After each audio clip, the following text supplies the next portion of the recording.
So first of all, you have your two front pockets. In one front pocket, you're going to have your needles, and they're in this little paper card, so hopefully they won't poke anything in transit. And then in the other front pocket, you're going to have a card with a QR code, and the QR code is going to bring you to your instructional videos. And the videos are available on YouTube if you don't want to sign in, but the QR code takes you to my website. And if you sign in, the videos are organized as courses.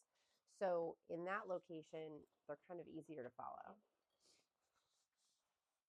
Okay, inside you're going to see this little roll of fabric. It's going to have a piece of backing fabric, a piece of batting, and a piece of front fabric. These are already pre-cut for you. So the tutorial video talks about how big all the fabric needs to be in the batting, but you don't have to worry about that because this is already cut, so you do not have to measure and cut it again. You have this, which is a little bit of medical tape. It's thimble tape, and it is what I use instead of a thimble.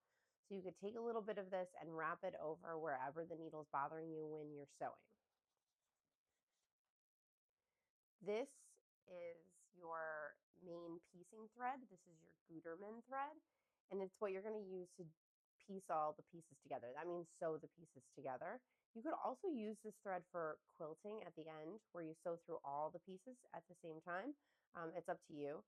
This is nice and thin. It's easy to pull through the fabric, and it's 10 times more than you're going to need for this fabric, so it's plenty of thread. Here is your Elmer's glue stick. You may be thinking that there is a better glue for this project, but there really isn't. Elmer's works really well. This is called a mini charm pack.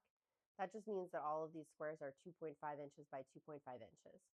And these are the squares that you're going to use to wrap around your hexagon in order to make the flower petals.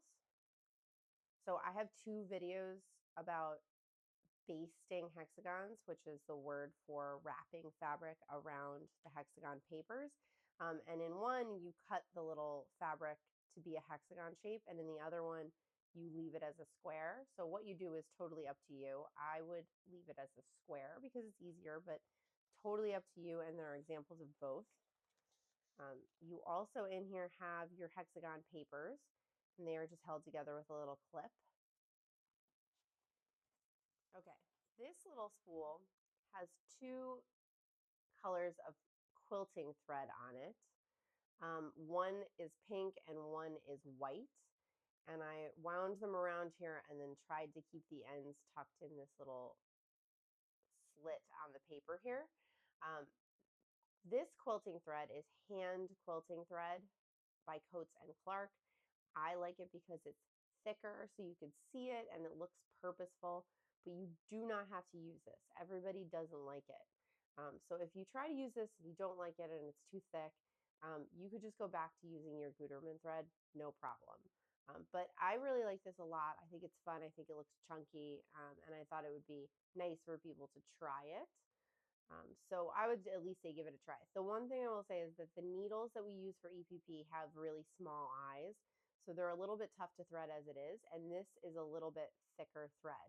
So some people have trouble threading this thread through the needle, and it's hard to use a needle threader because a needle threader would like double the thread on itself and try to pull it through, which wouldn't really work. So what I usually do is, like many people, I lick my thread before I put it into the eye of the needle. And with thicker thread like this, I just use my teeth to scrape along the thread so the very end of the thread is a little bit flatter, and then it's easier to thread. So I use these needles with this thread all the time, and I don't have trouble, but if you struggle in the beginning, don't worry about it. You'll figure it out. It's really common because it's such a small needle. This is a snips, it's called. So it's just a little tiny scissors for cutting thread. In this project, you don't need to cut the fabric if you don't want to, and you also don't need to cut any paper, so these snips are perfect. And then there are a few extra clips. You'll see in the videos that I use the clips to hold things once in a while where I want them to be, especially if you have any arthritis in your hands. You want to use clips more often because they're going to help you take tension off of your hands and your wrists as you're sewing. And you don't want to make sewing more difficult for yourself. So please jump right in and start making. You could figure this out. And if you run into any speed bumps or roadblocks, let me know. If you need to see anything close up or if you have any questions, I can answer your questions and walk you through it or make some more videos. If you have a question, somebody else probably has a question too. And please tag me and let me know what you're making if you post anything online. I really want to see it. So thank you so, so much for taking a chance and buying this kit. I hope that you love it, and I hope to talk to you soon.